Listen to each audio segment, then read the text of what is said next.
In the heart of America's heartland, 5 armed men are about to make the deadliest mistake of their lives.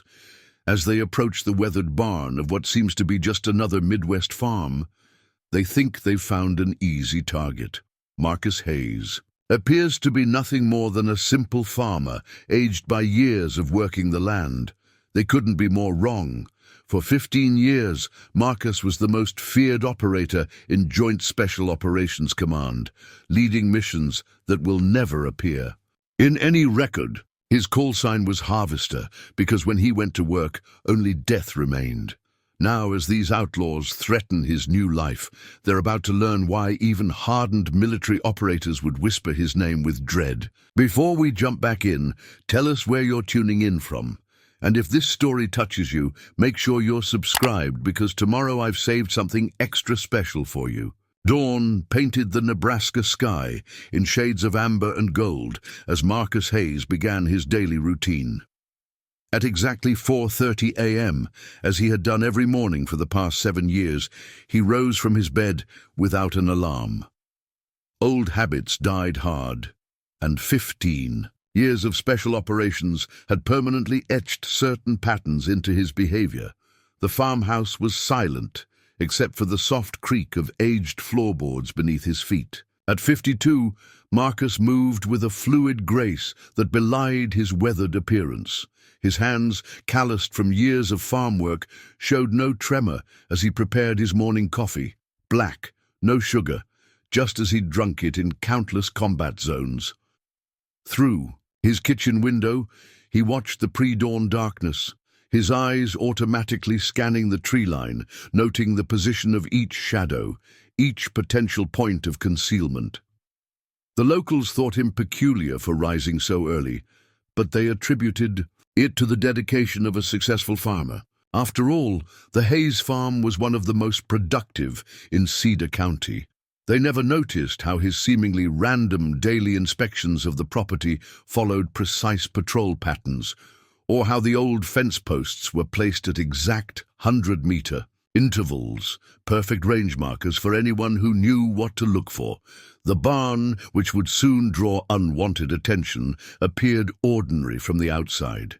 Inside, beneath layers of carefully maintained farming equipment, lay evidence of a life Marcus had left behind. As the sun began to rise, Marcus completed his morning security sweep, disguised as a casual walk to check on his livestock. The cattle were more than just farm animals. They were an early warning system, their behavior revealing any nighttime visitors. Today they were calm, peaceful. Nothing had disturbed their rest. Sarah Johnson, his nearest neighbor at 2 miles distant, often remarked how Marcus's cattle were the most well-behaved in the county.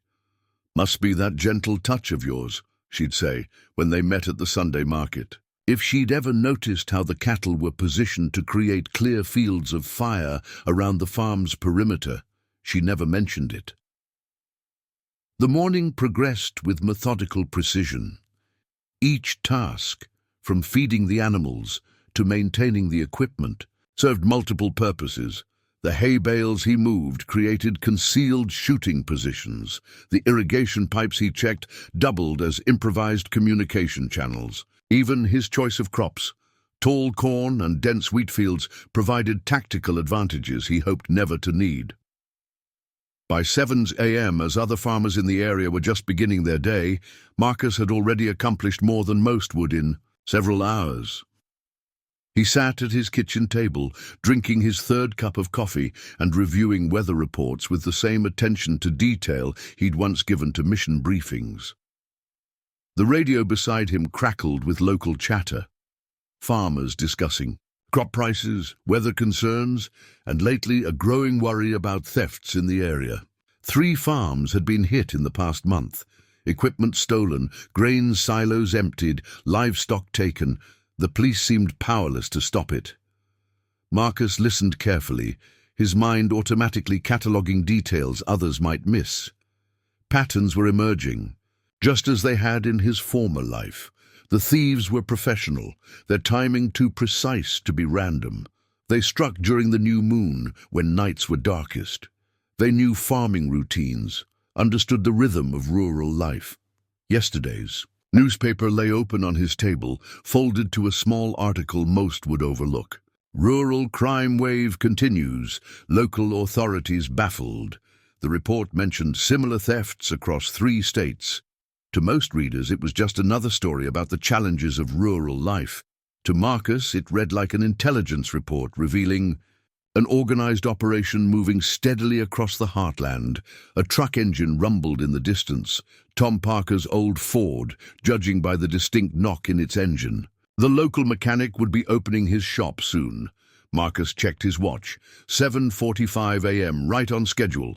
The predictability of small-town life had been part of what drew him here after leaving the service.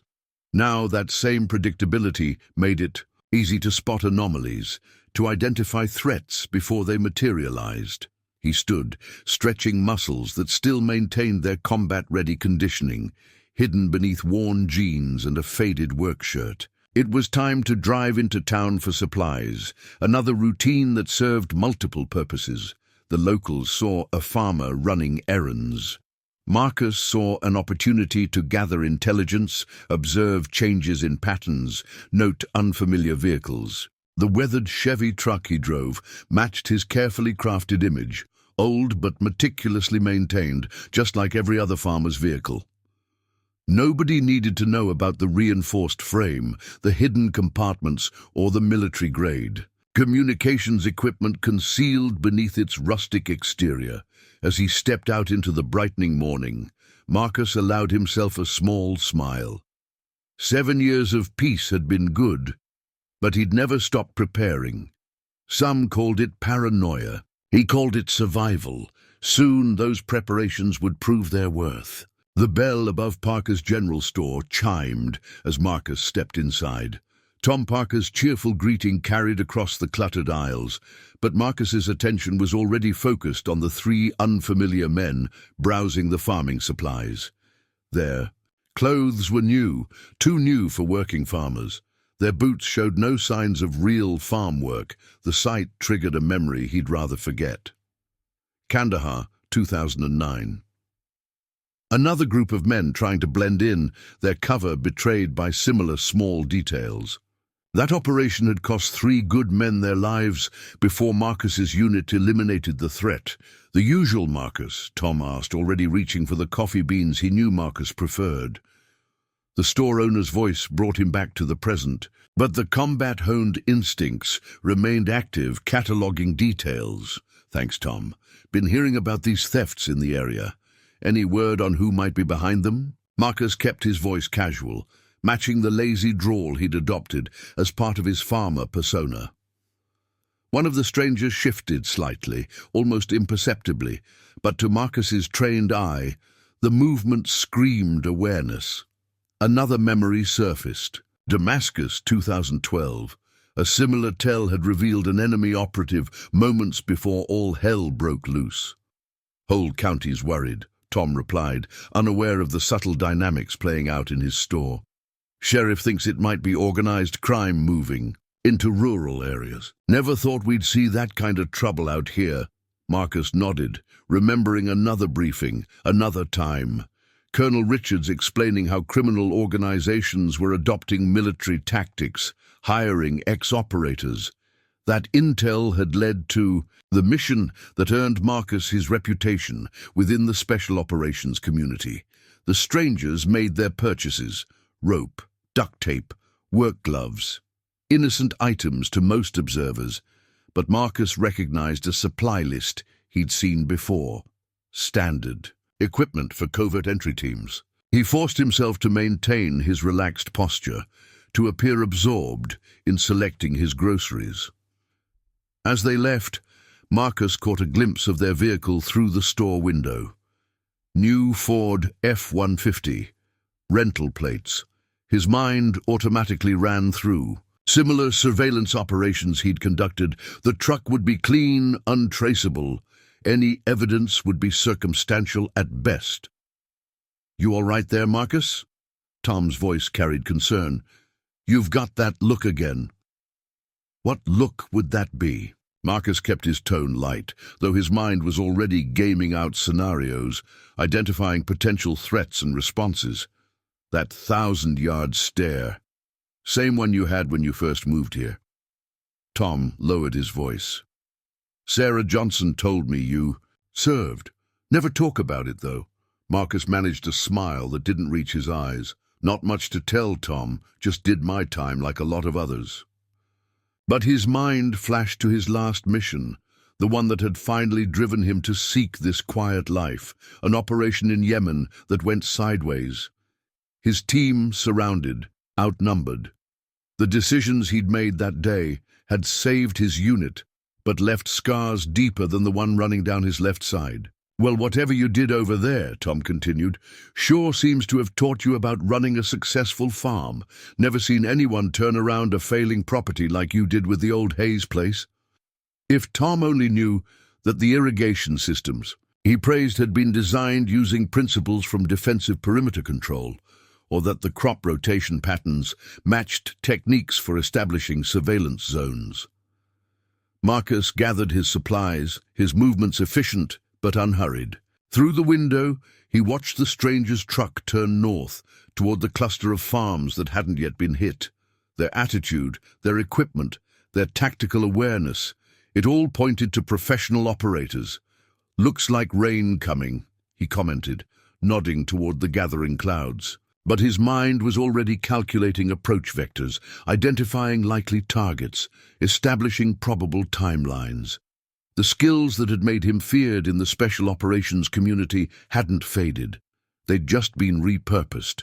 Where once he'd planned infiltrations, he now planned harvests.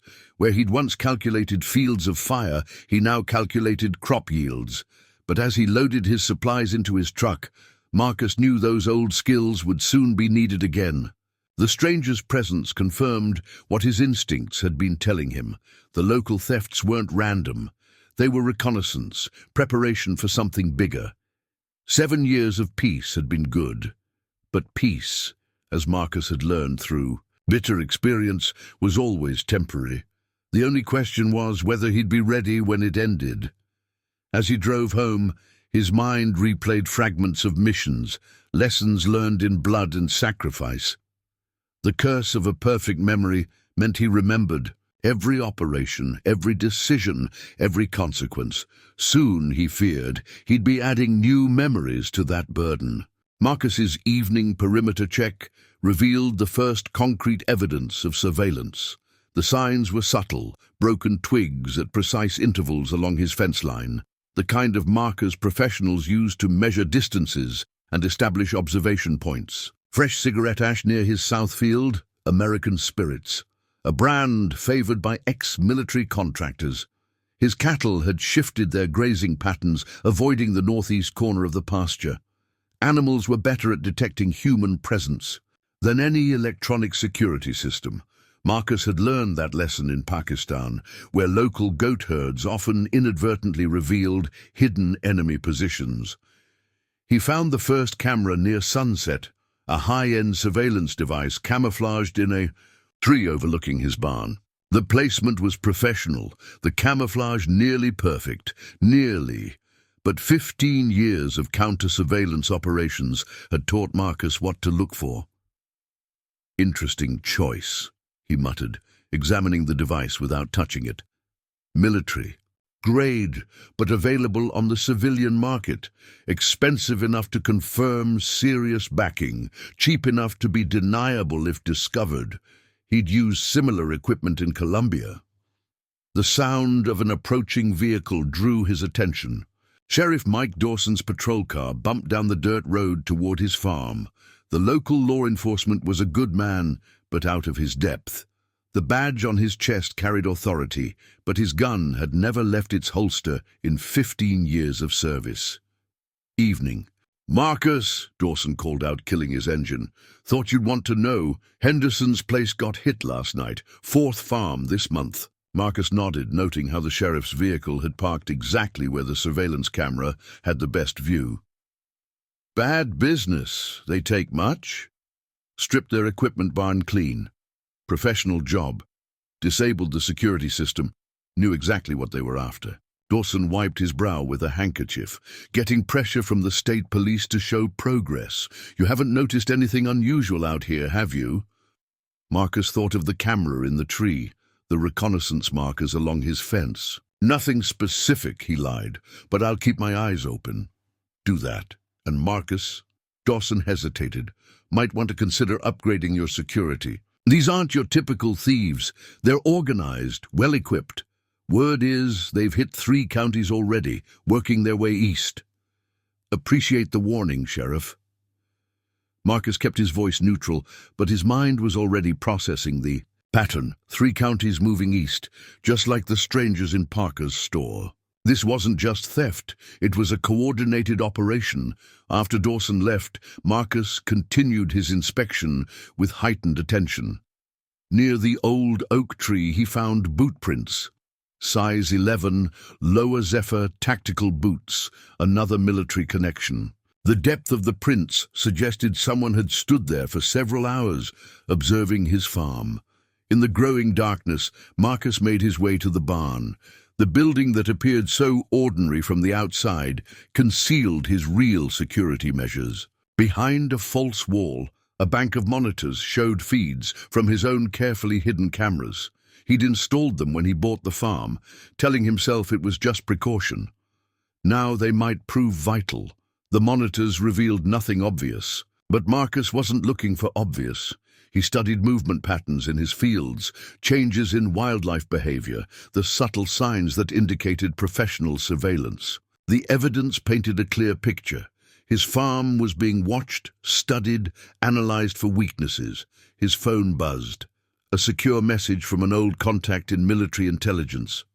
"Pattern matches known EOD group. Ex-military, high success. Rate, connected to broader criminal network. Stay alert. EOD, explosive ordnance disposal. Bomb squad veterans." That explained their technical expertise, their ability to defeat modern security systems. In his former life, Marcus had worked with EOD teams. He knew their methodical approach, their attention to detail. A distant dog barked, then fell silent. Marcus checked his watch. 9:47 p.m. The Henderson farm was dark, its owners staying with relatives after the theft. Perfect conditions for another reconnaissance pass. He moved to the barn's upper window, using his night vision scope to scan the surrounding fields. There, a brief flash of movement near his south fence. Someone was testing his perimeter, probing for security measures. Marcus allowed himself a grim smile. Let them probe, let them plan. They saw what they expected to see, an isolated farm, minimally protected, an easy target. They had no way of knowing they were walking into a trap, 7 years in the making. The night deepened around Cedar County, and somewhere in the darkness, professionals planned their next move. But they'd made a crucial mistake. They assumed that time had dulled Marcus Hayes's edge. Soon, they would learn otherwise. The new moon cast no light over Marcus's farm as midnight approached. Through his thermal scope, he watched 5 figures move across his south field. Their approach was textbook military formation. Staggered column, maintained intervals, silent, and signals. These weren't common thieves, they were operators. From his concealed position in the barn's loft, Marcus observed their tactics with professional appreciation. They'd cut his phone lines first, disabled the obvious security cameras, and established a clean exfiltration route. If he were just a farmer, he'd never know they were here until morning. 3-man team approaching barn, 2 holding perimeter. He whispered into his encrypted radio, maintaining contact with an old teammate, monitoring the situation from 2 states away. "Standard EOD procedure." "Like Yemen," came the reply, referencing a mission from their shared past. "Want me to alert local authorities?" "Negative. Need to see what they're after." The barn doors opened with practiced silence. 3 figures entered, moving with the confidence of men who'd done this many times before. Their gear was professional. Grade, encrypted radios, tactical vests, advanced night vision equipment. Marcus watched through his thermal imaging as they moved directly to his most expensive equipment. They knew exactly what they wanted, suggesting detailed intelligence and planning. One man began placing small explosive charges on his grain silo. Precise demolitions work that would collapse the structure without damaging its contents. "Boss, you seeing this?" One of the men's whispered voice carried through Marcus's hidden microphones. "This place is different. Security's too basic, no real defense setup. Feels wrong." "Stick to the plan," another voice replied. "Intel says he's just a farmer. Got his whole background checked. Marcus Hayes, bought the place 7 years ago. No military record, no law enforcement connections." Marcus smiled in the darkness. His cover identity had cost a small fortune, but it was proving its worth. Even their professional background check had revealed exactly what he wanted them to see. "Timer set on the charges," the demolitions expert reported. 30 minutes. When that silo comes down, local emergency services will be too busy to respond to any other calls tonight. The revelation clicked another piece into place. The silo explosion would be a diversion, suggesting they had other targets planned. This was bigger than just his farm. Marcus could have taken them down then. 5 targets, clear shots, minimal risk. But tactical experience told him to wait. These men were part of something larger, and he needed to understand the full scope of their operation. One of the perimeter guards spoke urgently into his radio. "Vehicle approaching from the county road. Looks like local patrol." "Stick to timeline. They'll respond to the silo explosion. Give us coverage for the main target." Main target. Marcus filed that information away as the team began their withdrawal, moving with the same professional precision that marked their arrival. They left no obvious traces, nothing that would suggest anything more than bad luck when the silo collapsed. As their heat signatures disappeared into the darkness, Marcus moved silently through his barn's hidden passages. He had 25 minutes to disarm their charges and plant evidence of equipment failure. Let them think their demolitions malfunctioned. It would force them to attempt another operation, give him more time to unravel their larger plan. "Teams clear, charges set," one of the operators reported over their encrypted channel, proceeding to secondary position for confirmation of effect. Marcus reached the silo, his movements economical in the darkness. The charges were military, a grade shaped to direct the explosion inward. Professional work. He disarmed them with practiced efficiency, replacing them with small smoke charges that would simulate demolition failure. "You're playing a dangerous game," his old teammate warned through the radio. "These aren't amateurs." "No," Marcus agreed, checking his watch as he made his way back to his observation post. "They're professionals, and they just made their first mistake. They underestimated their target." In the distance, engines started as the strike team withdrew. They thought they'd just completed another successful operation. Instead, they'd revealed their tactics, their equipment level, and hints of a larger mission. Marcus settled in to wait, knowing that when their charges failed to detonate, they'd be forced to adapt their plans. The game was just beginning. Dawn found Marcus in his command center, analyzing data from the night's encounter. His screens showed satellite imagery of the region, tracking the strike team's escape route. They'd split up, professional counter-surveillance technique, but one vehicle had made a telling mistake. "Got you," he murmured, noting how the third vehicle had taken a direct route to an abandoned airfield 30 miles north. His thermal imaging revealed regular aircraft activity there. Too much for a defunct rural airport. His secure phone buzzed. "Harvester, facial recognition came back on your visitors," his former teammate, codenamed Echo, reported. "Lead operator is James Wilson, ex-Delta. Worked EOD until 2019, then dropped off the grid.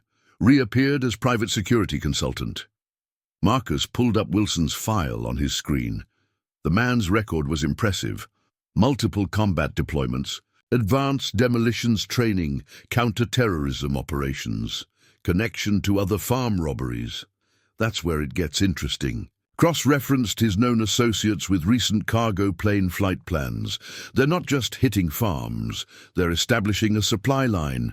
Agricultural equipment gets stripped, shipped overseas through shell companies. Funds trace back to Eastern European accounts. The pieces click together. They're building infrastructure. The thefts are cover for something bigger. Correct. Local law enforcement focuses on stolen equipment while they set up smuggling routes. We've seen this pattern before. Yemen. The memory surfaced unbidden. A similar operation had used farming communities as cover for weapons trafficking. Marcus had lost 2 team members shutting it down. His screen showed more data, cargo manifests, flight plans, shipping routes. The operation was sophisticated, well-funded. Local farms were being targeted to establish transportation networks, create legitimate-looking supply chains. A news alert flashed on his screen. Henderson's farm equipment had been found abandoned 50 miles away, a classic misdirection tactic. Meanwhile, thermal imaging showed increased activity at the airfield. "They're accelerating their timeline," Echo observed. "After last night's failure, they'll adapt, probably switch to more aggressive tactics." Marcus studied the regional map, noting patterns in recent thefts. Each targeted farm was strategically located near potential transport routes, highways, rail lines, small airports. His farm's location made it a crucial link in their planned network.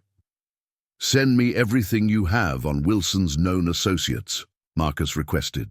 "They'll need local support, someone with influence to smooth over law enforcement concerns." His system pinged with new information. Sheriff Dawson's financial record showed unexplained deposits. The local bank manager had recently paid off substantial gambling debts. The corruption was spreading, tendrils of influence reaching into the community's power structure. "You could walk away," Echo suggested. "Let proper authorities handle it. You're retired, remember?" Marcus watched thermal images of more vehicles arriving at the airfield. Military-grade transport trucks hidden under agricultural equipment covers. "They chose my farm, my community, made it personal. Figured you'd say that." Echo's tone held resignation. "But these aren't cartel thugs or common criminals. They're professionals, former operators. They'll have contingency plans, deadman switches, fail-safes." "Good." Marcus began activating dormant security protocols in his system. "Means they'll be predictable. Professionals follow patterns, stick to proven tactics." His screens showed more data. Shell companies purchasing properties across 3 states, cargo planes making regular flights to Eastern Europe, corrupted officials looking the other way. The operation was larger than he'd initially suspected. "If you do this," Echo warned, "there's no going back. Your quiet retirement ends. 7 years of peace gone in an instant." Marcus thought of his neighbors, the community that had accepted him without question. Thought of Sarah Johnson's grandchildren playing in fields that could become smuggling routes, of Tom Parker's store being used to launder criminal money. "Peace was always temporary," he replied, entering commands to activate his full security network. "Time to remind them why they called me Harvester." The decision was made. Marcus Hayes, the simple farmer, would begin to disappear. In his place, a shadow from the past would emerge. The operator who had earned his reputation by methodically dismantling enemy networks, piece by piece. The screens before him painted a picture of corruption spreading through America's heartland. Soon, those responsible would learn their mistake. They had sought to exploit a peaceful farming community. Instead, they'd awakened something far more dangerous. "Last chance to back out," Echo offered. Marcus's reply was cold as steel. "Begin the harvest." The barn's hidden armory hadn't been opened in 7 years. As Marcus unlocked the reinforced door, concealed behind hay bales, memories of its construction surfaced. He'd spent months secretly installing it, telling neighbors the extensive renovations were for improved grain storage. Inside, preserved in climate-controlled cases, lay the tools of his former trade. custom-modified weapons, specialized equipment, communications gear that didn't officially exist. Each piece had been meticulously maintained during his years of retirement, though he'd hoped never to need them again. Satellite shows increased activity at the airfield, Echo reported through his earpiece. They're bringing in more personnel. Facial recognition confirmed 3 more ex-military operators arriving yesterday. Marcus lifted his primary weapon from its case, a heavily modified SR-25 sniper rifle he'd used in over 40 operations. His hands remembered every curve, every adjustment, like greeting an old friend. "Local police dispatches?" he asked, beginning. The familiar routine of weapons check. Nothing official, but Sheriff Dawson made 3 calls to a burner phone after leaving your farm. "They're watching you, trying to gauge if you suspect anything." Marcus moved to the surveillance station, checking feeds from his hidden cameras. 2 unmarked vehicles had passed his farm in the last hour. Casual observation, meant to look routine. Professional, but not professional enough. "They'll test our defenses first," he noted, beginning to load magazines with practiced efficiency. "Probe for weaknesses, try to confirm their suspicions about the failed demolition charges." Already started. Someone accessed utility records. "For your property, pulled satellite images from commercial services. They're building a detailed picture." "Let them." Marcus began arranging equipment in precise order: combat vest, tactical radio, advanced night vision gear. Each piece had been carefully sourced through untraceable channels over the years. "They'll see exactly what we want them to see." He moved to a digital map display, studying the regional topography. The criminal operation had chosen their locations carefully: isolated farms near transport routes, local officials susceptible to bribes, communities too peaceful to expect organized resistance. "What's your play?" Echo asked as Marcus began, marking positions on the map. "Direct confrontation would expose your background, draw unwanted attention." "Harvest Protocol," Marcus replied, using the codename for a strategy they'd developed during counter-terrorism operations. "Target their infrastructure piece by piece, make each failure look like bad luck or amateur mistakes, let them destroy themselves trying to find the source." He opened a hidden panel in the barn wall, revealing specialized electronics, signal jammers, thermal countermeasures, encrypted communication systems. 7 years of preparation had given him time to create a sophisticated command center disguised as a simple farm. "They'll have fail-safes," Echo warned. "Wilson's team doesn't make amateur mistakes. Count on it." Marcus began powering up systems that hadn't been activated since installation. "That's why we start with their local support network. Pressure the compromised officials, disrupt their transport routes, create uncertainty." His screen showed the larger pattern, a network of corruption spreading through rural communities. The farm thefts were just the visible surface of a deeper operation involving weapons smuggling, money laundering, and international criminal connections. "Sheriff Dawson's making another call," Echo reported. "Loading dock at the airfield is being prepped for a major shipment tonight. Looks like they're accelerating operations." Marcus checked his watch. Sunset in 6 hours. Time to begin the first phase.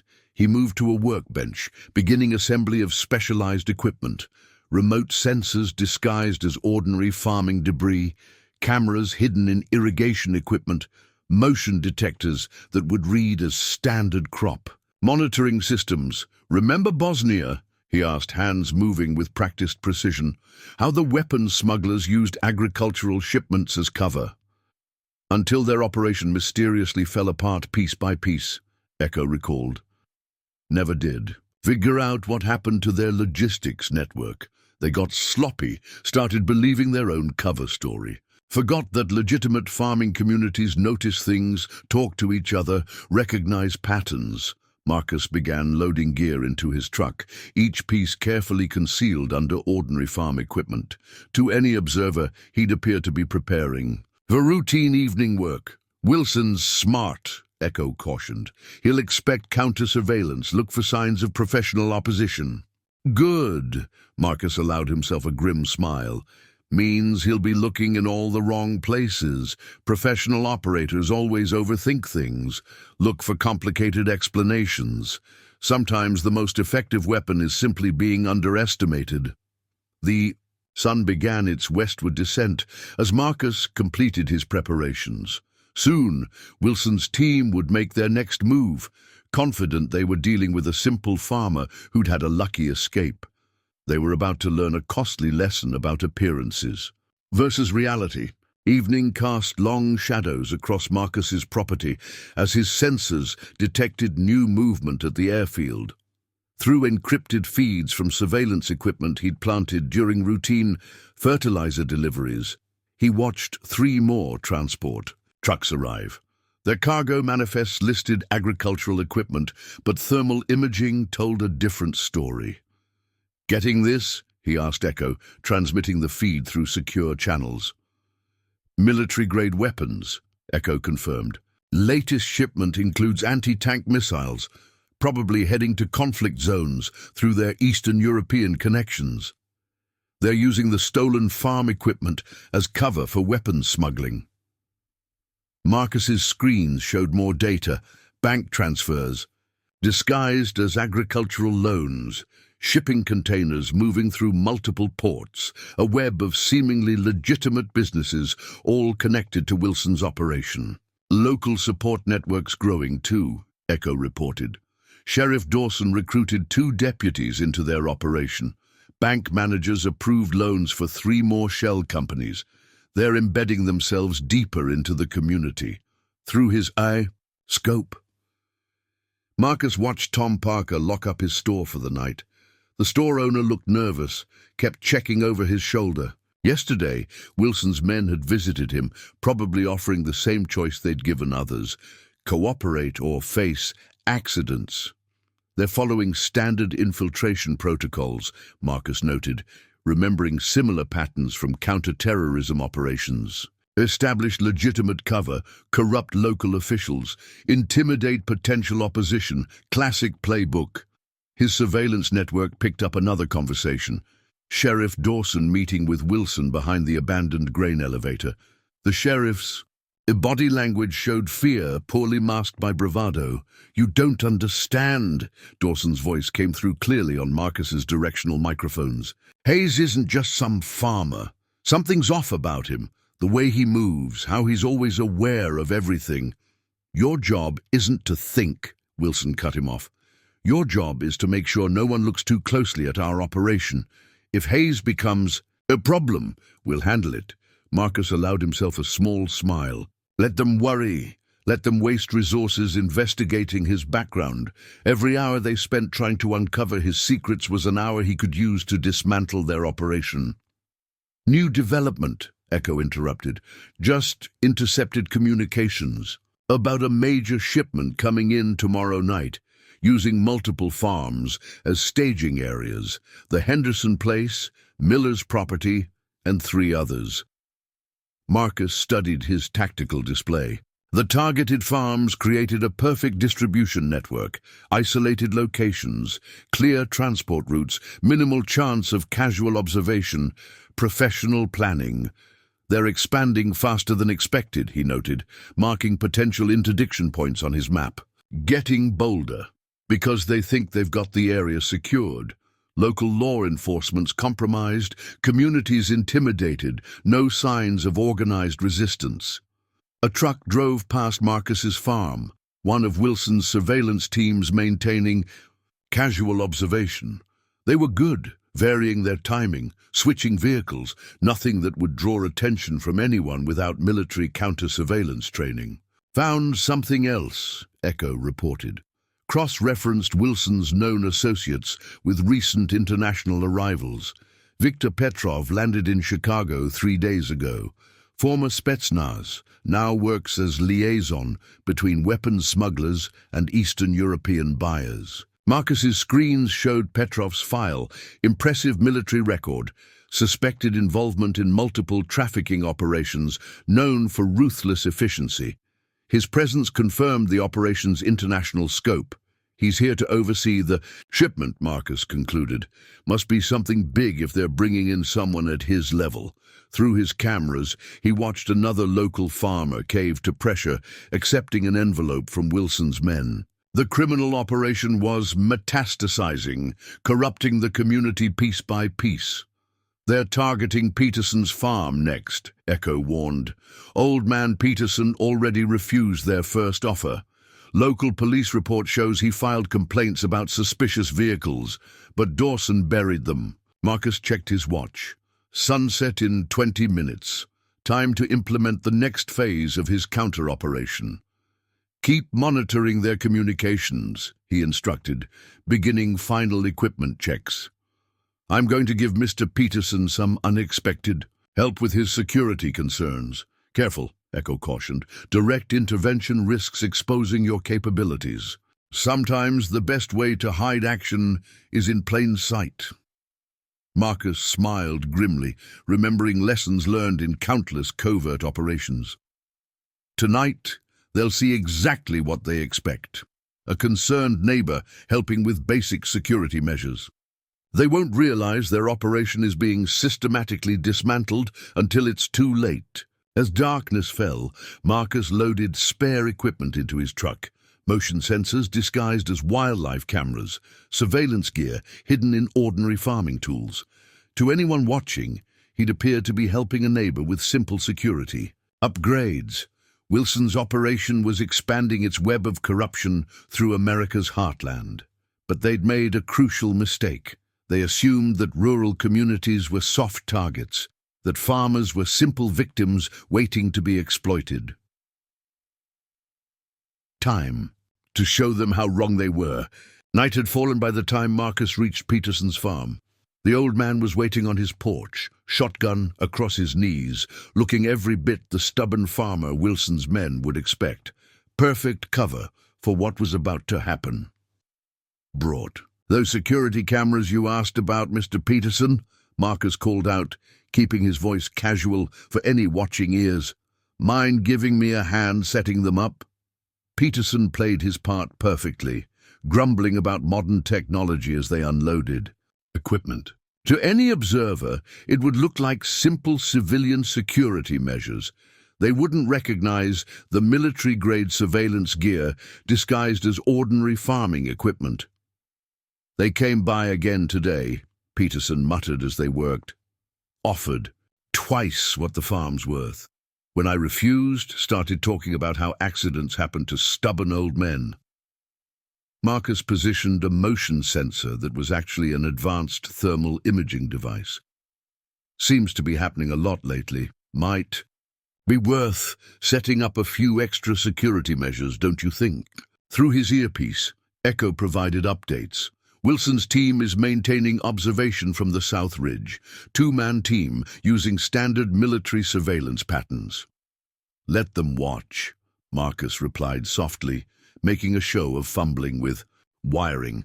They'll see exactly what we want them to see. The security installation continued, each piece carefully positioned to appear amateur while creating a sophisticated surveillance network. Marcus's apparent clumsiness concealed precise military efficiency, his fumbling questions to Peterson masking tactical communications. Movement at the airfield, Echo reported. They're prepping for tomorrow's shipment. Thermal shows weapons being consolidated from multiple storage sites. Marcus checked his watch, then accidentally dropped his toolbox. The noise covered the sound of him activating a specialized signal jammer. Immediately, the surveillance team's communications would start experiencing mysterious interference. Damn technology, he complained loudly, playing to their audience. Never was much good with these fancy security systems. Peterson's reply was interrupted by approaching headlights. Sheriff Dawson's patrol car pulled up, right on schedule. The sheriff's arrival had been predictable. Wilson's team would want to maintain pressure on Peterson. Evening, folks, Dawson called out, trying to hide his nervousness. Bit late for installation work, isn't it? Just helping a neighbor, Marcus replied, letting some anxiety show in his voice. After what happened at the Henderson place, everyone's a bit worried about security. Dawson's eyes darted between them, noting the cameras, the obvious security measures. His report back to Wilson would confirm exactly what they expected: scared farmers trying amateur security upgrades. Well, don't stay out too late, the sheriff advised. Been reports of suspicious vehicles in the area. After Dawson left, Marcus continued the installation, each piece of equipment broadcasting false data that would mask their real capabilities. When Wilson's team analyzed the security setup, they'd see obvious vulnerabilities, clear weaknesses. They wouldn't realize the true surveillance net being woven around them. Intercepted communications, Echo reported. They're planning to hit Peterson's place tomorrow night during the main shipment, using it as a distraction for local law enforcement. Marcus nodded slightly, helping Peterson adjust a camera. The old man's hands were steady, his movements showing traces of long-ago military training. Another reason Marcus had chosen to start here. Peterson had served in Vietnam, knew how to follow tactical instructions without appearing to looks. Like that's the last one, Marcus announced loudly. Pretty basic setup, but better than nothing. Just remember what I showed you about the warning signals. Peterson's reply concealed confirmation that he understood the real security protocols, the hidden defensive measures now protecting his property. Tomorrow night, Wilson's team would walk into a trap, never realizing the frightened old farmer was part of a sophisticated counter-operation. As Marcus drove home, Echo updated him on the surveillance team's movements. They bought it completely. Reports going back to Wilson confirm they think it's just amateur security measures, exactly what they'd expect from scared farmers. Through his rearview mirror, Marcus watched Peterson's farm disappear into darkness. To any observer, it would appear vulnerable, protected only by basic civilian security. They wouldn't detect the military-grade surveillance equipment, the hidden defensive measures, the tactical preparations disguised as farming equipment. First piece is in place, he confirmed quietly. When they move tomorrow night, they'll trigger exactly the response we want. Amateur security systems failing at just the right moment, pushing them toward our prepared positions. His screens showed the larger operation, Wilson's team consolidating weapons, corrupt officials preparing cover stories, international buyers arriving for the shipment. They thought they were executing a perfectly planned criminal operation. Instead, they were being drawn into an elaborate trap, set by a man who had spent 15 years perfecting the art of invisible warfare. The skills that had made Marcus Hayes legendary in special operations weren't gone. They'd just been waiting for the right moment to re-emerge. Dawn revealed the first signs that Wilson's operation was beginning to unravel. Through his surveillance network, Marcus watched 3 unmarked vehicles race into the airfield, their arrival broadcasting panic. Something had gone very wrong during the night. They hit Peterson's place at 0200, Echo reported, satisfaction evident in his voice. Everything went exactly as planned. Security systems failed at the perfect moment, channeled them right into our prepared kill zone. When the flashbangs went off, they thought they'd triggered some kind of amateur booby trap. Marcus reviewed the footage. The strike team had moved with professional precision until everything went wrong.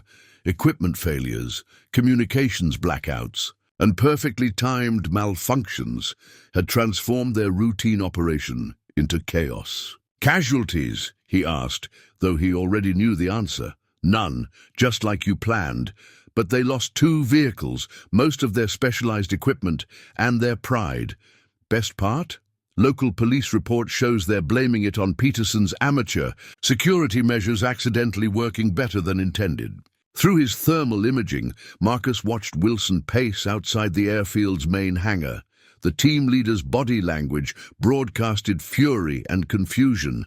Professional operators hated unexplained failures. "Sir," one of Wilson's men approached, holding what appeared to be a damaged piece of their surveillance equipment, found something odd in the wreckage. These interference patterns, they're not random. Someone knew exactly how to disrupt our communications. Wilson's reaction was visible even through thermal imaging. What about Hayes's farm? Any unusual activity? Nothing. He was in town at the diner when it happened. Multiple witnesses. Just another farmer having his morning coffee. Marcus allowed himself a small smile, remembering how he'd carefully cultivated his morning routine over 7 years. The diner's security cameras would show him drinking coffee, chatting with locals, completely separated from the chaos at Peterson's. Farm! They're moving the shipment forward, Echo interrupted. Multiple vehicles being loaded at the airfield. Looks like they're spooked enough to change their entire timeline. The thermal feeds confirmed it. What should have been a carefully planned operation was becoming rushed, desperate. Professional criminals were starting to make amateur mistakes. Found something else, Echo continued. That equipment they lost at Peterson's? Insurance claim. Was filed through Shell Corporation, linking back to a Serbian weapons dealer. Our friend Petrov isn't just here to oversee the shipment. He's representing major international players. Marcus's screens showed increased activity across the county. Wilson's team was mobilizing, conducting frantic security sweeps, looking for signs of professional opposition. They'd never suspect that their greatest threat was the farmer they'd dismissed. Local police band is active, Echo reported. Sheriff Dawson's calling in every deputy, setting up checkpoints. They're looking for outside operatives, professional hit teams. Wilson has them convinced they're under attack from a rival organization.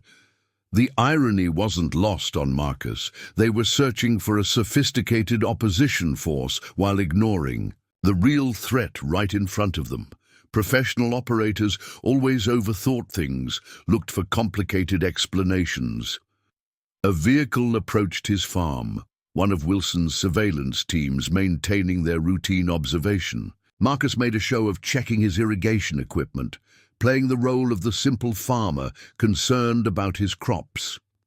Think you attracted their attention, Echo warned. Wilson's ordered increased surveillance on all local farms. They're looking for someone coordinating resistance. Good. Marcus adjusted an irrigation pipe, using the movement to conceal his activation of new surveillance countermeasures. Let them look.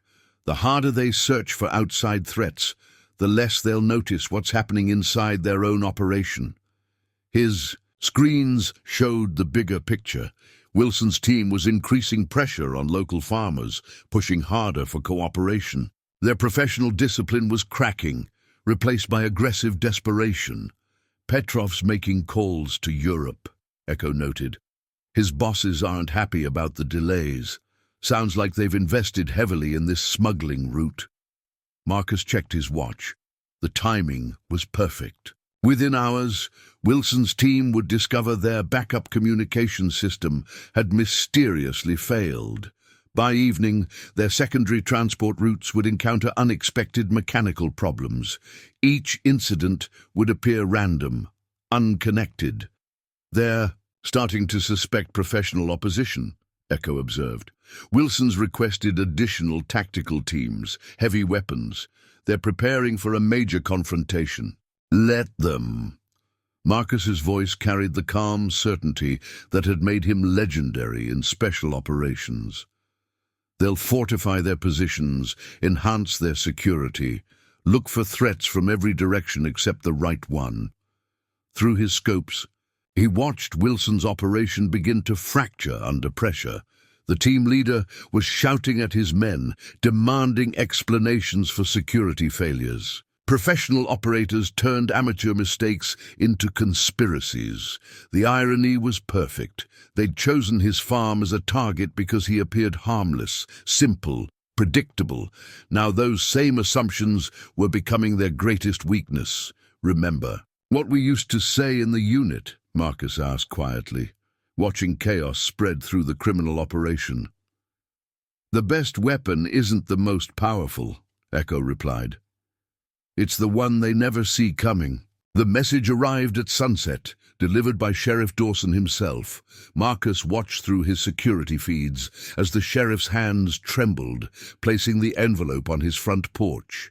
No words were exchanged, just the envelope, then a hasty retreat to his patrol car. "They're watching," Echo confirmed through his earpiece. "3 observation points, professional setup. They want to see your reaction." Marcus waited 5 minutes, maintaining his cover, before retrieving the envelope. Inside was a single photograph, his farmhouse at night, taken through a thermal scope. Written across it in precise military block letters, "We see you." Thermal image is from 3 nights ago, Echo analyzed. High-end equipment, military grade. They're trying to demonstrate their capabilities, show technological superiority. Marcus made a show of looking worried, letting his hands shake slightly as he retreated inside. Through hidden cameras, he watched Wilson's observation teams record his reaction, documenting his apparent fear. "They're getting sloppy," he noted, switching to secure communications. Professional surveillance teams wouldn't expose their equipment, capabilities just to make a threat. His screens showed increased activity at the airfield. Petrov had arrived personally, his presence indicating rising international pressure. The weapons shipment was behind schedule, their smuggling network compromised by unexpected accidents and equipment failures. "Intercepted communications suggest they're planning something big," Echo reported. "Multiple tactical teams mobilizing. They're tired of subtle approaches." Marcus reviewed his security feeds. Wilson's men were establishing new observation posts, deploying heavier weapons. Their professional restraint was cracking, replaced by aggressive posturing. "Sir?" One of Wilson's men spoke through intercepted communications. "Are we sure about this? Hayes seems like just another scared farmer. Maybe we're overthinking." "Nothing is random," Wilson cut him off. "The equipment failures, the communication problems? Peterson's security system accidentally working too well. Someone's playing us, and Hayes's farm is the key to our entire transport network." Marcus allowed himself a grim smile. They were starting to suspect professional opposition, but their assumptions were working against them. They'd invested, too, heavily in the idea of outside interference, to consider a simpler explanation. A vehicle approached, Tom Parker's truck. The store owner looked nervous as he parked, glancing frequently over his shoulder. Another message delivery, but this one wasn't part of Wilson's plan. "They threatened my family," Tom blurted as soon as Marcus opened his door. "Said I had to help them, had to be their eyes in town." "I didn't want to, but it's all right, Tom." Marcus kept his voice calm, maintaining his role while noting how Wilson's observers recorded the interaction. "Lot of folks being pressured these days." "They're planning something," Tom continued, his words carrying dual meaning. "Been ordering weird supplies, asking about your schedule. Marcus, I think—" A shot cracked across the yard, kicking up dirt at their feet. Warning shot, professionally placed, close enough to scare, far enough to ensure no injuries. Message received. Tom bolted for his truck, genuine terror requiring no acting. Marcus made a show of stumbling backward, projecting the fear Wilson's team expected. Through thermal imaging, he identified the shooter's position. Textbook setup, exactly where he'd predicted. "That's new," Echo commented. "They've never used direct fire before. They're escalating faster than expected." Marcus retreated inside, letting Wilson's observers see his apparent panic. In reality, he was activating additional security measures, preparing countermeasures for their next move. "Multiple vehicles leaving the airfield," Echo reported. "Heavy weapons, professional tactical gear. They're done playing games." The screens showed Wilson's full operation mobilizing. Teams establishing blocking positions, cutting off potential escape routes, preparing for a major assault. Their subtle approach had failed, and now they were reverting to pure military doctrine. "Petrov's taking direct control," Echo added. "He's ordered the elimination of all security risks before the shipment arrives. No more witnesses, no more loose ends. Marcus watched thermal images of tactical teams deploying around his farm. Their positioning was perfect, their coordination professional. They were preparing a textbook military operation to eliminate what they saw as their final obstacle. "They'll come at night," he noted, reviewing their deployment patterns. "Multiple teams, synchronized assault. They think overwhelming force will solve their problem." "It usually does," Echo replied. "Unless you're planning to abandon the farm. They've got you completely surrounded. No way to escape without exposing your capabilities." Marcus checked his watch, then activated a sequence of commands in his security system. Across his property, hidden defenses powered up, countermeasures activated, and sophisticated traps armed themselves. "They've forgotten the first rule of warfare," he said quietly, watching Wilson's teams prepare for what they thought would be a simple elimination. "Never fight a battle on ground your enemy has prepared." Through his scopes, he could see Wilson coordinating with Petrov, planning their assault. They had the numbers, the equipment, the tactical advantage. Everything professional operators would need for a successful operation, everything except the truth about their target. Night had fallen over the county as Marcus reviewed the web of corruption on his screens. Sheriff Dawson wasn't the only compromised official. Bank records showed payments to 2 county commissioners, a state police lieutenant, and half the local planning board. Wilson's operation had spread its tentacles deep into the community's power structure, got the full list of shell companies, Echo reported. "They've been preparing this for years. Every major property sale, every new business license, every zoning change, all connected to their smuggling network." Marcus watched security footage of Tom Parker closing his store.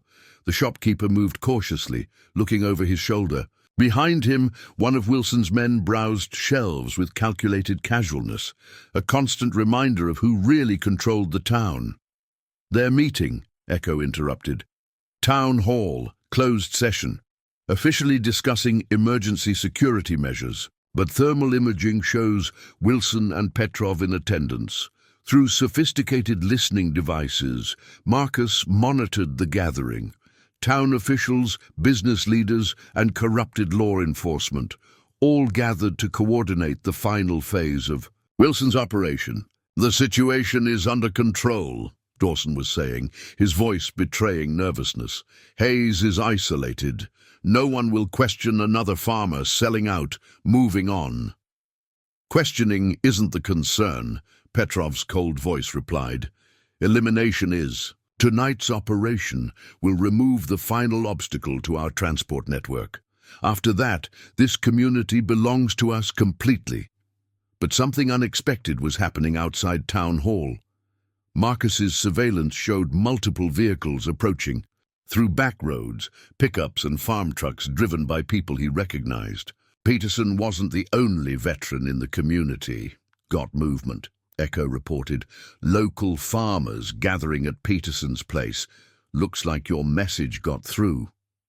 Marcus had spent years quietly identifying others like himself, veterans who'd sought peace in farming but maintained their skills, men and women who recognized the signs of a professional military operation masquerading as criminal activity.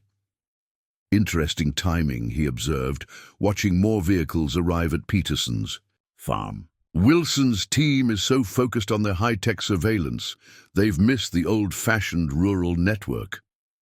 Through his feeds, he watched Peterson organizing the gathering.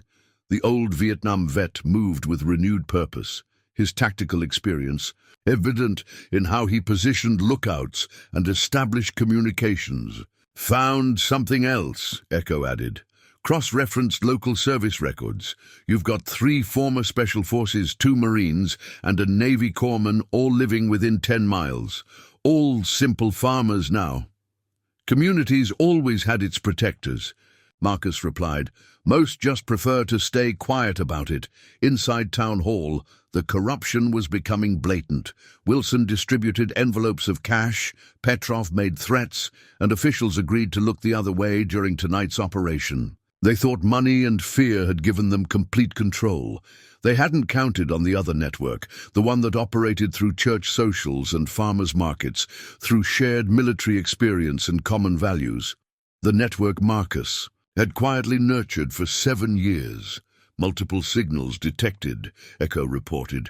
Your neighbors are coordinating. Old military frequencies, analog equipment. Nothing Wilson's high-tech surveillance would think to monitor. Marcus watched Peterson demonstrating tactical hand signals to younger farmers, showing them how to establish observation posts. Not everyone in the group had military experience, but they all had something more important, a deep connection to their community and a determination to protect it. Wilson's team is preparing for their assault, Echo warned. Thermal shows tactical units moving into position. They think they've got every angle covered. Let them think that. Marcus activated a secure channel to Peterson's farm. Time to show them what they're really dealing with. The response was immediate. Trucks began moving out from Peterson's farm, each taking precise positions around the county. To Wilson's surveillance, they would look like normal farm traffic. In reality, they were establishing a sophisticated response network. Got communication from Petrov, Echo reported. He's calling in additional forces, mercenaries, professional contractors. They're finally taking this seriously, Marcus checked. His tactical display. Wilson's team had established textbook military positions around his farm, preparing for what they thought would be a simple elimination operation. They had the technology, the weapons, the tactical advantage. What they didn't have was understanding. They saw farms as terrain features, local communities as obstacles to be controlled. They'd forgotten that rural communities had their own strengths, their own ways of fighting back. How many veterans responded, he asked, watching more vehicles move into position. 23 confirmed, Echo replied, plus about 40 local farmers they've trained. Not professional operators, but people defending their homes, Marcus finished. Sometimes that's more dangerous than any tactical team. Through his scopes, he watched Wilson's operation preparing for their assault. They had everything professional operators could want, except the knowledge that they were about to face not just one prepared defender, but an entire community of them. The night deepened, and 2 very different forces prepared for confrontation. One relied on technology, corruption, and brute force. The other drew its strength from community, experience, and the simple truth that some threats could only be faced together. The revelation came at midnight, buried in data Echo had extracted from Wilson's encrypted communications. Marcus stared at his screen, a chill running through him as he recognized a code phrase he hadn't seen in 15 years. Echo, his voice, was tight. Cross-reference Petrov's background with Operation Harvest Moon.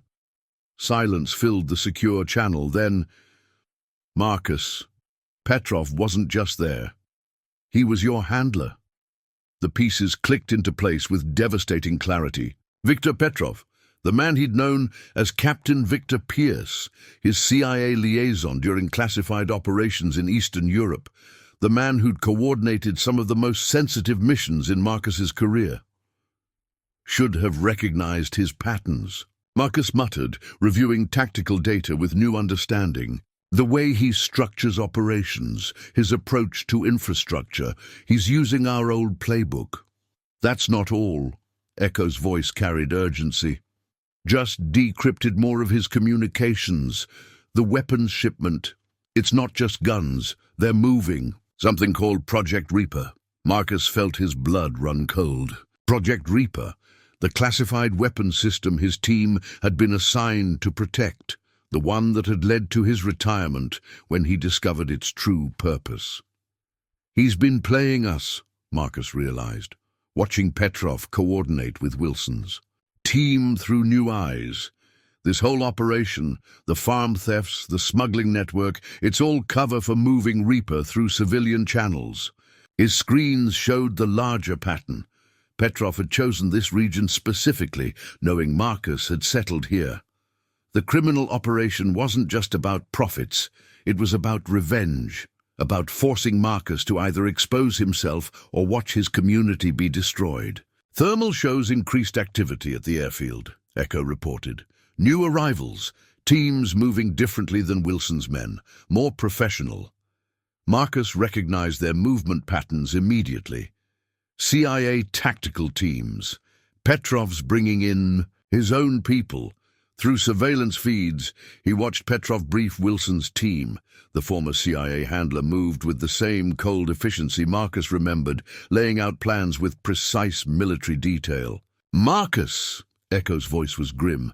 If Petrov's involved, if this is about Reaper, we're not just dealing with weapons smuggling anymore. This is national security level. No, Marcus corrected, remembering the truth he'd discovered about Project Reaper.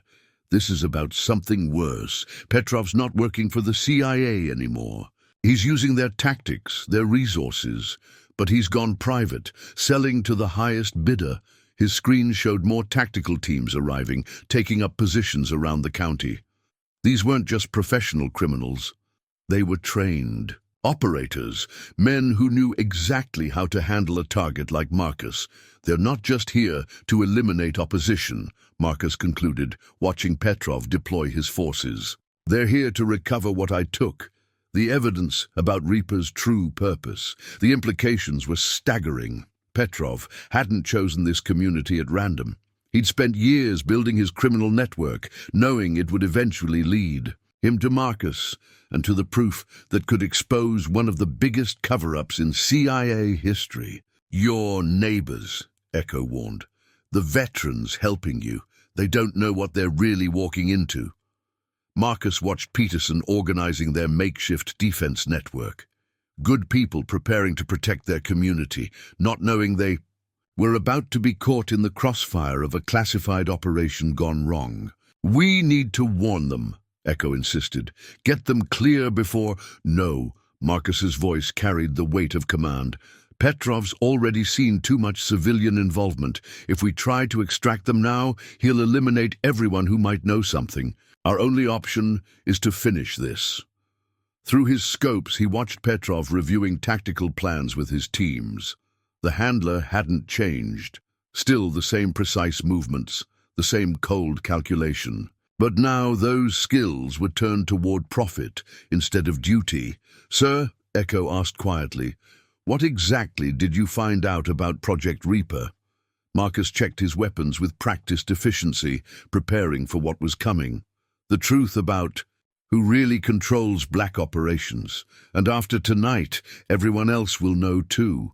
The night deepened as two old colleagues prepared to face each other, one corrupted by power, the other transformed by conscience, and caught between them, a community of innocent farmers about to learn that sometimes the greatest threats come from those sworn to protect them.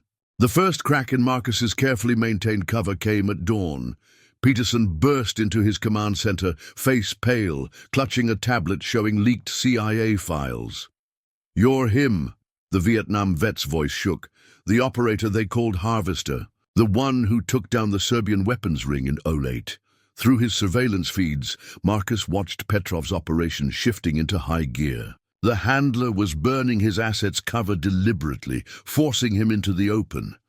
Whole town's talking, Peterson continued, sheriffs spreading files about your real background, saying you're some kind of rogue operative, that everything happening. Here is your fault. Marcus checked his screens.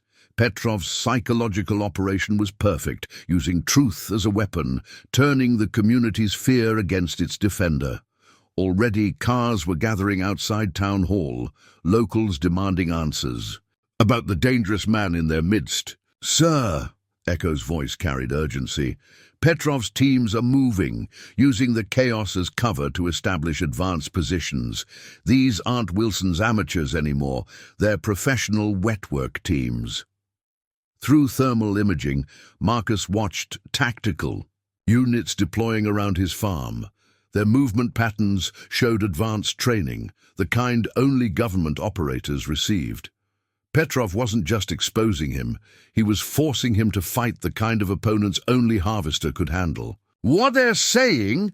Peterson's eyes darted between Marcus and the surveillance equipment that no farmer should have. About Project Reaper, about what really happened in Belgrade. Half-truths, Marcus replied, watching Petrov coordinate his assault teams. Meant to isolate us, turn the community against itself. Classic intelligence tactics. His screens showed the division already spreading. Some locals were fleeing, others gathering weapons, all of them looking at their neighbors. Farms with new suspicion. Petrov had transformed a united community into chaos with a few carefully leaked documents. Our defense network's falling apart, Peterson reported. Half the volunteers pulled out when they learned who you really are. They think helping you will bring government attention. That's what he wants, Marcus muttered, recognizing his old handler's tactics. Divide and isolate. Remove civilian support structure. Force the target to either run or fight alone. Through intercepted communications, he heard Petrov directing his teams. Target is exposed. Community support compromised. Prepare for direct action. Marcus, Echo warned. 3 more tactical units just arrived at the airfield. These aren't CIA cast-offs. They're active duty operators. Petrov's calling in serious favors. The screens showed the full extent of Petrov's operation. Under cover of the chaos, his teams were establishing a military-grade containment zone. Anyone trying to escape would be captured. Anyone trying to help would be eliminated. They're wrong about you, Peterson said suddenly. Aren't they? The files, the accusations, there's more to the story. Marcus watched Petrov moving between his teams, the handler's cold efficiency unchanged after 15 years. Project Reaper wasn't just a weapon system, it was a blueprint for privatizing black operations, turning classified military capabilities into profit centers. And you stopped it? I exposed it, stole the evidence, thought going quiet, becoming just another farmer would keep the truth safe. Marcus checked his weapons with practiced efficiency. Should have known Petrov would never stop looking. His screens showed tactical teams taking up final positions. The handler had used Marcus's cover identity against him, turned his careful preparations into a trap. Now the very community he'd tried to protect was being torn apart by the secrets he'd brought with him. What are you going to do? Peterson asked, watching Marcus activate sophisticated defense systems that had been hidden beneath farming equipment. Only thing I can do, Marcus replied, sending encrypted coordinates to the veterans who still stood with him. Stop hiding. Show them exactly who they're dealing with. Through his scopes, he watched Petrov reviewing final assault plans. The handler thought he'd won, forced his target into the open, turned a peaceful farming community into a war zone, but he'd forgotten the most important lesson about the operative called harvester. Sometimes losing your cover just means you have nothing left to hide. The afternoon brought storm clouds and the final preparations for war. Marcus watched through his surveillance network as Petrov's operation transformed from criminal enterprise to military assault. Tactical teams had established a perfect containment grid around his farm, while CIA-trained operators positioned themselves throughout the community. Latest intel is bad, Echo reported. Petrov's gotten approval for a scorched earth protocol. If he can't recover Project Reaper's files, he's authorized to eliminate everyone who might have seen them. Through thermal imaging, Marcus counted 36 operators taking up advanced positions, not Wilson's amateur criminals anymore. These were government-trained killers, experts in deniable operations, and civilian casualties that wouldn't leave evidence. They're evacuating a 5-mile radius, Echo continued, using a chemical spill story as cover. Local media's already been compromised. They'll report whatever explanation Petrov gives them. Marcus watched families being herded from their homes, their confusion turning to fear as armed men in hazmat suits enforced the evacuation. Petrov was clearing his battlefield with cold efficiency. Still got 8 farmers refusing to leave. Peterson reported, coordinating their remaining allies through encrypted channels. All veterans, all with combat experience, they know what's really coming. The screens showed their positions, a scattered defense network of old soldiers who'd chosen to stand their ground. Not the organized resistance Petrov faced, but something potentially more dangerous. Warriors fighting for their homes. Command centers operational, Echo updated. Petrov's running this like a black op, complete communications blackout, deniable assets only. He's got 3 kill teams in position, each one specialized for different scenarios. Marcus studied their deployment through sophisticated surveillance equipment that no farmer should have possessed. He's expecting harvester protocols, planning for the kind of resistance I used to provide, because that's what you trained him to expect, Peterson observed, watching tactical teams establish firing positions around the farm. But you're not that operator anymore, are you? Marcus allowed, himself a grim smile. No, I'm something he never planned for, a farmer protecting his community. His screen showed Petrov directing the operation from a mobile command center, the handler's movements precise and controlled. Every position, every angle, every approach had been calculated with professional excellence. Multiple vehicles approaching. From the north, Echo warned. Thermal shows heavy weapons, demolition gear. They're not planning to take you alive. Through hidden cameras, Marcus watched Petrov's teams conducting final equipment checks. Their weapons were military-grade, their tactics practiced to perfection. They thought they were preparing to eliminate a rogue operator. Got movement at the airfield, Peterson reported. Large cargo plane just landed. They're unloading something big, some kind of sealed container. Marcus's expression hardened. Project Reaper. Petrov's bringing the prototype here, wants to demonstrate its capabilities before selling it. The screens showed more tactical teams deploying, securing the area around the airfield. Whatever was in that container, they were taking no chances with its security. Sir, Echo's voice carried rare emotion. If that really is Reaper, the civilian casualties would be catastrophic, Marcus finished, remembering what he'd discovered about the project 15 years ago.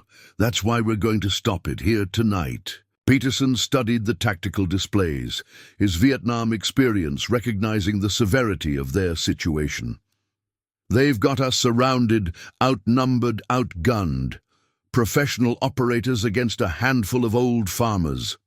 No, Marcus corrected, activating. Sophisticated defense systems hidden beneath years of agricultural camouflage. They've got themselves clustered in perfect kill zones, relying on tactical doctrine, thinking like operators instead of survivors. His screens showed Petrov's final preparations, communication gear being tested, weapons being zeroed, approach vectors being confirmed, everything done according to perfect military protocol. They're actually going to do it, Peterson said, quietly, watching more families being forced from their homes. Burn our whole community to the ground just to cover up their secret. Marcus checked his weapons with practiced efficiency, each movement reflecting decades of combat experience. That's the difference between us and them. They see collateral damage. We see neighbors. Through thermal imaging, he watched Petrov reviewing final assault plans.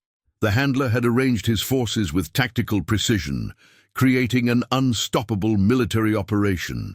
Time to show them the difference, Marcus said quietly, sending encrypted coordinates to their remaining allies, between operators following protocols and farmers defending their homes. The storm clouds grew darker as two forces prepared for confrontation. One relied on military doctrine, professional training, and overwhelming force. The other drew its strength from something more fundamental, the fierce determination of people protecting what was theirs. Thunder rolled across the county as night approached, the perfect cover for what was coming. Dusk brought Petrov's final message, delivered through all available channels. Radio, phone, loudspeaker. His voice carried the same cold authority Marcus remembered from countless classified briefings. Harvester. The name echoed across the emptying farmland. You know what Project Reaper can do, what it was designed for. Surrender now, hand over the files, and the civilian casualties stop here. Marcus watched through his surveillance network as Petrov's teams took up final assault. Positions. Their thermal signatures showed military-grade combat gear, the kind designed for maximum deniability and minimal survivors. Multiple targeting lasers on the house, Echo reported. Sniper teams establishing overlapping fields of fire. They're not taking chances with containment. Through encrypted channels, Peterson coordinated their remaining defenders. 8 veterans spread across key positions. Farmers turned warriors, preparing to protect their community one last time. Got movement at the airfield, Echo warned. They're powering up Reaper. Energy signatures match what you reported 15 years ago. Marcus's screens showed the prototype weapon being prepared. Even after 15 years, the sight of it brought back memories of what he'd discovered in Belgrade, the true purpose behind its development. Last chance, Harvester. Petrov's voice carried across the cooling evening air. You know my capabilities. What happens next will be your choice. Through thermal imaging, Marcus watched tactical teams completing their preparations. Each position was perfect, each angle covered, each approach locked down. Petrov had arranged his forces exactly as their training dictated. Sir, Echo's voice was grim. Satellite shows more civilian traffic being blocked on approach roads. They're expanding. The containment zone. Anyone inside it when they start? Marcus checked his defenses one final time. Sophisticated systems concealed beneath agricultural equipment, deadly surprises hidden in innocent-looking farm machinery. How many people still in the zone? Besides our 8, 2 families couldn't evacuate in time. Old man Rogers refused to leave his livestock. The Martinez kids are still looking for their dog. Petrov's voice came again, calculated to carry to any listeners. You've got 10 minutes, Harvester. Then we demonstrate Reaper's capabilities on your position. The collateral damage will be regrettable. Through his scopes, Marcus watched, the handler directing final preparations. Petrov moved with the same precise efficiency that had made him legendary in the CIA. Every action measured, every contingency planned for. Energy readings are spiking at the airfield, Echo reported. Whatever Reaper does, they're getting ready to use it. Marcus's screens showed the weapon's power signature building, the kind of energy that could vaporize a farm and everyone near, it leaving no evidence but a story about chemical spills and tragic accidents. They're really going to do it, Peterson's voice carried quiet fury.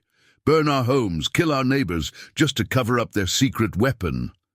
No, Marcus replied, entering final commands into his defense systems. They're going to try. His surveillance network showed Petrov's forces in perfect position, professional operators arranged in textbook formation, ready to eliminate a rogue agent and any witnesses to their operation. 7 minutes to device activation, Echo warned. Thermal shows kill teams moving to final positions. Once they start, there's no stopping it. Marcus watched Rogers trying to calm his panicked horses, saw the Martinez children calling for their missing pet, innocent people about to become acceptable losses in a classified operation. Last warning, Harvester. Petrov's voice had turned colder. 6 minutes until we demonstrate what Reaper can really do. The civilians still in the zone? Their deaths will be your responsibility. Through sophisticated optics, Marcus studied his old handler's position. Petrov stood in his command center, surrounded by tactical teams and professional killers, the prototype weapon powering up behind him. They're expecting Harvester, Marcus said quietly, sending final coordinates to their defending veterans. The operator who followed protocols, who played by their rules. Time to show them something new. What's that? Peterson asked, checking his borrowed weapon with grim determination. Farmers who know how to fight. Communities that won't be sacrificed. People protecting their homes against men who've forgotten what that means. His screens showed tactical. Teams in position, snipers zeroed, kill teams ready. Everything arranged according to perfect military doctrine. Everything exactly where he wanted them.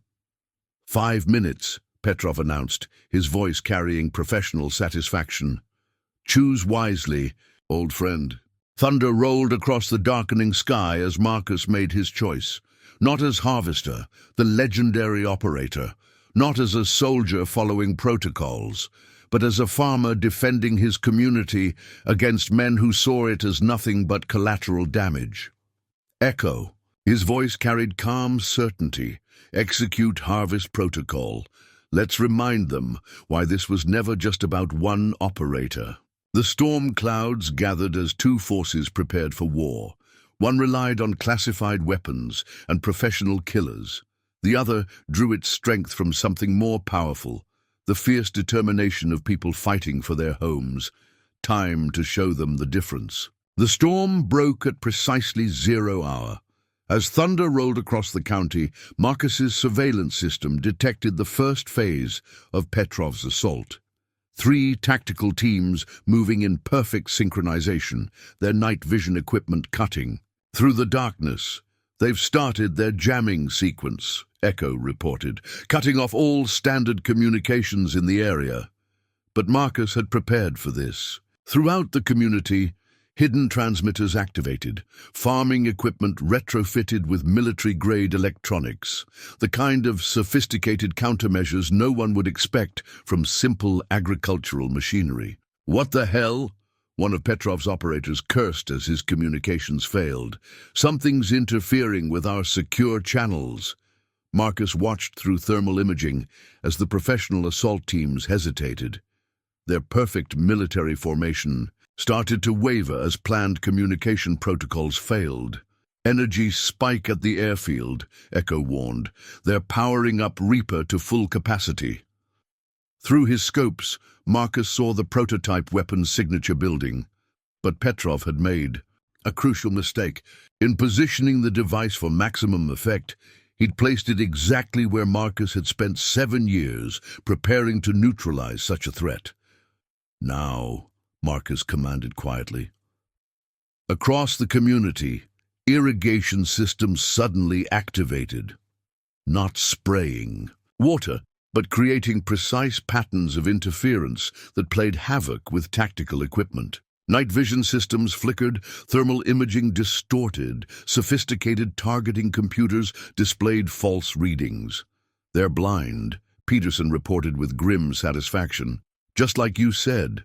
All that expensive military gear, useless against a farmer's tricks. Marcus watched Petrov's reaction through high-end optics. The handler's composed expression cracked slightly as his perfect military operation began to unravel. Kill teams moving on your position, Echo updated. 3-man units, standard CIA wetwork formation. But Marcus had spent years preparing for exactly this. Every approach to his farm had been carefully modified. Sightlines calculated, fatal funnels created, innocent-looking agricultural equipment positioned to create perfect kill zones. The first team discovered this when the ground beneath them suddenly collapsed. A cattle path that had been subtly engineered to give way under precise weight. Not enough to kill, but perfect for disrupting professional operators who relied on solid footing. Contact front! Their leader shouted, just before Marcus's first counter-move took effect. Grain silos that had been carefully positioned over years suddenly vented their contents, filling the air with chaff that stuck to tactical gear and clogged expensive equipment. Professional operators found themselves fighting not just an opponent, but the very environment they operated in. Second team hitting the east approach, Echo reported. Marcus triggered his next surprise. Irrigation pipes that had been laid in precise patterns released high-pressure bursts, creating instant mud slicks in key positions. Petrov's skilled operators found themselves sliding into prepared fields of fire. "What is this?" one of them demanded over their failing communications. No farmer could have... "I'm not just a farmer," Marcus replied calmly, his voice cutting through their compromised channels. "I'm the man who taught Petrov everything he knows about asymmetric warfare, and he forgot the first rule. Through his surveillance network, he watched the handler's expression change as realization dawned. 7 years of careful preparation had transformed the entire community into one massive tactical advantage. "Fire, Reaper," Petrov commanded, his composure finally breaking. "Burn it all!" But as the prototype weapon powered up, Marcus revealed his final preparation. Every piece of farming equipment in the county had been positioned over years to create a precise electromagnetic web. When activated together, they generated a field that did exactly what his stolen files had revealed as Reaper's critical weakness. Weapon's energy signature fluctuated, then collapsed. "Impossible!" Petrov's voice carried genuine shock. "The containment field was designed by the same people who created Reaper," Marcus finished, watching professional operators trying to navigate terrain that had been engineered for their defeat. "Did you really think I spent 15 years just—" "Farming!" Thunder crashed as the battle was joined in earnest. But Petrov's tactical teams found themselves fighting not just one prepared operator, but an entire community that had been transformed into a weapon. Barn doors that looked rotten concealed hardened firing positions. Crop irrigation systems created precise zones of visibility. Even the cattle moved with purpose, decades of careful breeding, creating herds that responded to specific signals. "They're adapting," Echo warned, as Petrov's teams began to regroup, switching to manual protocols, falling back on basic training. "Good," Marcus replied, watching his years of preparation systematically dismantle a professional military operation. "Let them adapt. Every move they make takes them exactly where we want them."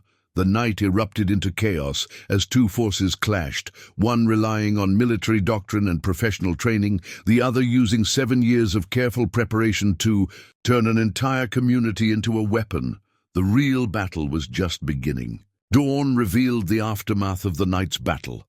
Petrov's tactical teams had been systematically dismantled, their professional military operation undone by a community that had turned its very landscape into a weapon. The handler himself was secured in Marcus's barn, surrounded by farmers who had proven more formidable than any special operations force. "Federal response teams are inbound," Echo reported. "Your evidence about Project Reaper is already reaching the right people. Oversight committees, watchdog groups, international monitors. There's no containing this now." Marcus watched through his surveillance feeds as the community began to rebuild. The Martinez children had found their dog, Old Man Rogers was tending his livestock, and the rhythms of farm life were slowly resuming. But something fundamental had changed.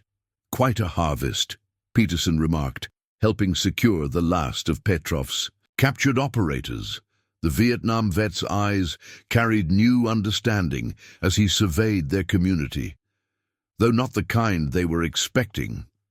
Through sophisticated monitoring equipment that no longer needed to be hidden, Marcus tracked the dismantling of Petrov's operation.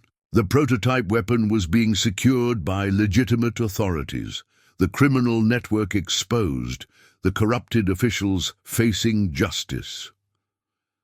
"They never understood," Marcus said quietly, watching farmers helping each other repair damage from the night's conflict. The difference between operators who see terrain as tactical advantage and people who know every inch of their land as home. His screens showed the larger picture, a community transformed not just by the battle, but by the recognition of its own strength. The veterans who had stood their ground, the farmers who had turned their skills to defense, all of them discovering something about themselves and each other. "What happens now?" Peterson asked, as federal agents began arriving to process the scene. "Hard to go back to being just farmers after something like this." Marcus smiled, watching Tom Parker reopening his store, Sarah Johnson checking on her neighbors, the daily life of the community resuming with new awareness. We were never just farmers. That's what Petrov never understood. Through his surveillance network, he observed the last of the tactical teams being taken into custody. Professional operators who had been defeated not by superior military force, but by the fierce determination of people protecting their homes. "Sir," Echo's voice carried satisfaction. "Project Reaper's details are going public. No more black operations, no more civilian casualties dismissed as acceptable losses. You did it." But Marcus was watching his neighbors helping each other rebuild. The simple acts of community that had proven stronger than any tactical advantage. "No," he corrected, "we did it." The morning sun rose over fields that had been transformed into battlegrounds and were now returning to their true purpose. Farmers who had stood against professional killers returned to tending their land. Veterans who had defended their community went back to their quiet lives. But something permanent had changed. The strength they had discovered, the bonds they had forged, the understanding that their simple skills and determined hearts could defeat the most sophisticated enemies, these would remain. Marcus Hayes, once known as Harvester, now known simply as a farmer who protected his community, turned back to his land. There would always be other threats, other battles, but now they knew the most important lesson of all. Sometimes the most powerful weapon isn't tactical training or sophisticated equipment. Sometimes it's simply people standing together, turning their very way of life into a force that no enemy can defeat. The harvest would continue, just not the kind their enemies had expected.